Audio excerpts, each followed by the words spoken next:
வணக்கம் நண்பர்களே. கங்குவா தமிழ் சினிமாவில் மீண்டும் ஒரு பிரம்மாண்டமான திரைப்படம்.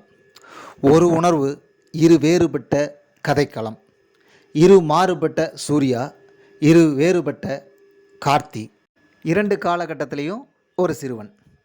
இவங்களை தாண்டி திஷா பதானி, பாபி தியோலு, கே.எஸ். ரவிக்குமார், யோகி பாபு இப்படின்னு நிறைய ஆர்டிஸ்ட் எல்லாருமே நடிச்சிருக்காங்க. மிக பிரம்மாண்டமாக ஒரு கதைக்களத்தை உருவாக்க நினச்ச இயக்குனர் அந்த கண்டென்ட்டில் ஒரு சோலை க்ரியேட் பண்ணாம விட்டார். ஒரு சென்டிமெண்ட்டை ட்ரை பண்ணுறாரு, ஆனால் அதில் சென்டிமெண்ட் ஒர்க் ஆகவே இல்லை. அதுதான் இந்த படத்தோட மிகப்பெரிய பின்னடைவை சந்திக்கிறதுக்கான விஷயமா இருக்குது. கேமராமேன் வெற்றியில் ஆரம்பித்து அனைத்து டெக்னீஷியனும் அனைத்து நடிகர்களும் மிக கடுமையான உழைப்பை போட்டிருக்காங்க. ஆர்ட் டைரக்டர் மிலன் ஆகட்டும், காஸ்டியூம்ஸ் ஆகட்டும், மேக்கப் ஆகட்டும், எல்லாமே கடினமான உழைப்பு. ஆனால் எல்லாமே எங்கே வீணாக போயிடுச்சுன்னா, கதைக்களத்தில் இருக்கக்கூடிய சோல் இல்லாதனால, அந்த கதைக்களம் மக்களோட மனதுக்கு நெருக்கமாக அமையாதனால அது ஒர்க் ஆகலைங்க. அதான் உண்மை.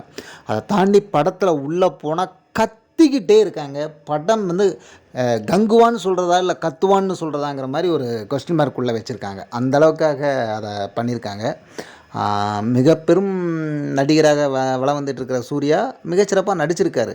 ஆனால் படம் பெருசாக ஒர்க் ஆகலை. சிவாவுக்கு என்ன சொல்லலாம், பெஸ்ட் படமாக அமையன்னு எதிர்பார்த்துருந்துருப்பார். ஆனால் அந்தளவுக்கான படமாக இது அமையலை. 2024 1070 கனெக்ட் பண்ணுற ஸ்டோரி தான், பட் ஒர்க் ஆகலை. அதான் உண்மை. கங்குவா பெரிய வெற்றியை சந்திக்கிறதுக்கான வாய்ப்பு இல்லை.